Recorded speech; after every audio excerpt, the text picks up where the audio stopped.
Simula na naman.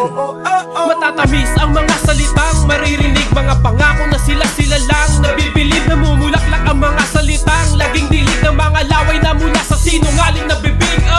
Panahon na para makipagpuno ang mga braso sa pagkaway ay nakupo at pati baso sa mga tagay mapupuno. Higit pa sa mga inalay, bawi pag nakaupo. Tirahan, bidahan, bawat ingay sa daan, hindi na maintindihan kung sinong pagsisilbihan. Puro na lamang simula kaya may laging sisi